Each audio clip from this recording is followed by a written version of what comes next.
자, 안녕하십니까? 네, 봉규 인사드립니다. 자, 오늘은 정임합에 대해서 알아보겠습니다. 우선 정화의 성격을 살펴보겠습니다.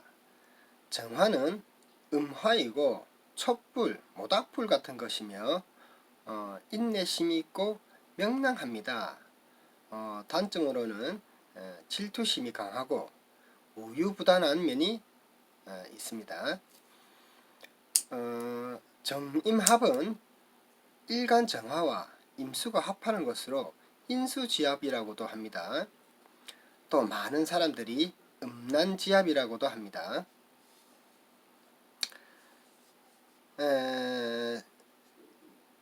정임합은 음합이 돼서 지혜로우며 교태가 있고 다정하며 주색을 밝힌다고 합니다. 색정을 좋아하고 정력이 강한 면이 있다고 합니다. 여기서 중요한 말이 나옵니다. 늙은 남자는 어린 여자와 결혼하고 어린 여자는 늙은 남자를 만난다. 정임합인 분들은 잘 참고하시기 바랍니다. 또 희한한 것은 전반이 좋지 않으면 후반이 좋고 전반이 좋으면 후반이 불리하다. 이런 말도 있군요. 원래 사주 원국에 합이 많으면 남녀 모두가 부부 변동이 생기기 쉽습니다. 특히 비겁이 합을 할 때 부부 변동이 많다고 합니다. 남자의 경우에는 재성이 오면은 바람이 나고 여자의 경우는 관성이 오면 바람이 나는 경우가 있다고 보시면 됩니다. 일관이 정화이고 임수와 합을 이룰 때 본인의 사주 팔자 중에 신금이 있다면 평생 동안 복이 많아서 부귀하게 잘 살게 된다고 합니다. 사주에 개수가 있으면 고생이 많고 을목이 있으면 재산이 흩어진다고 합니다. 대략 책에는 이 정도로 설명이 되어 있습니다. 자, 그러면 정임합일 때 물상의 변화를 순서대로 살펴보도록 하겠습니다. 첫 번째, 갑목을 만날 경우 큰 불을 이룰 수 있다고 했습니다. 갑목.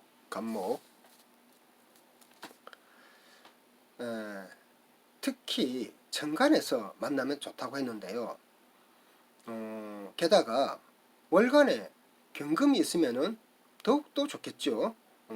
갑과 경금이 같이 모여 있다는 거죠. 그럴 때 큰 불을 이룰 수 있다고 했습니다.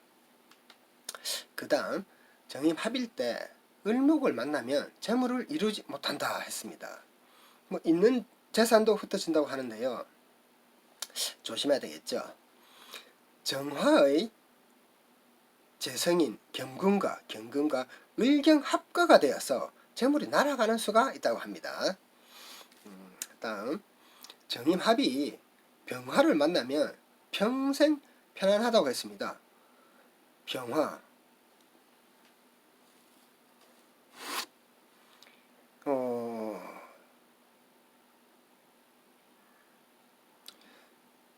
정화 일간의 비겁이죠. 비겁인 병화가 관성이 임수를 때립니다. 병임충이라고도 하는데요. 그 결과로 정화는 일하지 않고 놀고 먹는다고 합니다. 참 재밌네요. 사주에 또 다른 관성이 없을 경우에 하는 말이겠죠. 만약 또 다른 관성이 월지에 있다면 평생 일하면서 살겠죠. 네, 그렇습니다.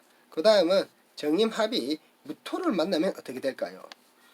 무토는 식상이죠. 분주하게 계획만 잡고 동분서주한다고 합니다. 한마디로 결과물이 없는 거죠. 반면에 기토를 만나면 틀립니다. 식상인 기토가 재성을 생해서 재운이 아주 좋다고 합니다. 다음은 정임합이 경금을 만났을 때를 살펴봅시다. 우선 경금은 재성이라 운이 아주 좋습니다.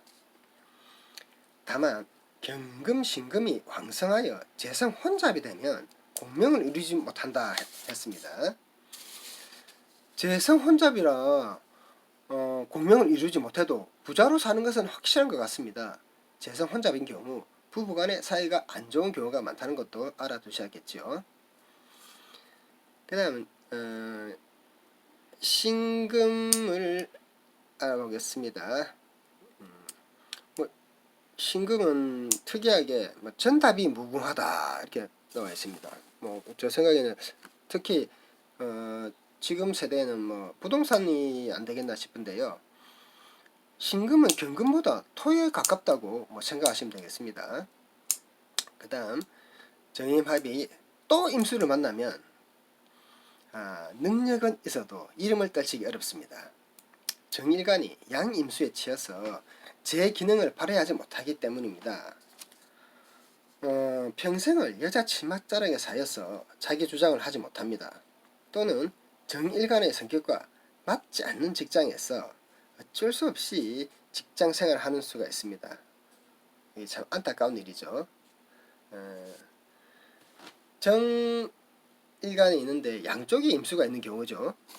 이런 경우가 되겠습니다.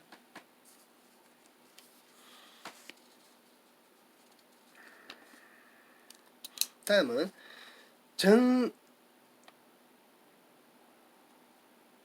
정임합이 개수를 만났을 때를 보시죠. 뭐 그냥 봐도 정계충이죠. 게다가 관성입니다. 관성은 재성을 뺏어갑니다. 일간정화는 궁핍하게 살아가게 되는 겁니다.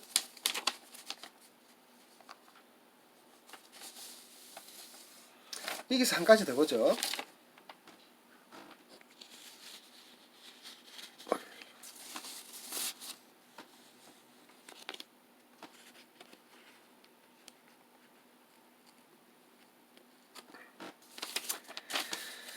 자, 정일간이 세운에서 임수를 만날 경우를 생각해 봅시다. 정임합 목이 되면 인성인 목이 발생합니다. 인성인 목은 정화에게 문서의 변동을 일으키게 됩니다. 사업을 확장하기도 하고 승진하기도 합니다. 이럴 때 주택이나 부동산 매매하면 큰 이득을 얻기도 합니다. 그런데 신약 사주일 경우에는 즉 정화가 힘이 약할 때는 사업을 줄이거나 생활 환경 전반적으로 축소하는 경향이 있다는 겁니다. 자, 이제 기해년일 때 정임합의 변화를 알아볼까요? 우선 기토 식상이 오고 해수가 왔죠. 정화일간에게 기토는 할 일이 생겨서 분주하게 됩니다. 만약에 경금이 있다면 돈을 벌면서 분주하게 됩니다. 일을 한 가지만 하는 게 아니고 투잡 이상을 하게 된다는 것이죠. 또 해수는 정화일간에게 관성이면서 천을귀인입니다. 천을귀인이 세운에서 왔으니 뭘 해도 잘 될 겁니다. 특히 좋은데 취직이 되든지 승진이 될 겁니다.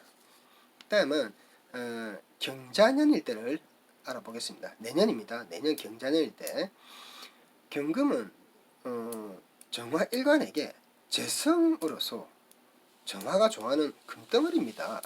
당연히 돈이 되는 시기가 될 겁니다. 또 자수의 지원을 받아서 애인이 생길 수도 있습니다. 자수는 관성으로 일간 정화를 더 꽉 눌러줍니다. 자수가 오는 세운에는 일간 정화는 조금 무기력한 모습을 보일 수도 있습니다. 경자년에 정화 일간은 안정된 직장에서 차분하게 지낼 것 같습니다. 자, 이것으로서 정임합에 대해서 전반적으로 알아봤습니다. 조금이나마 도움이 되기를 바라면서 이만 줄이도록 하겠습니다. 자, 안녕히 계십시오.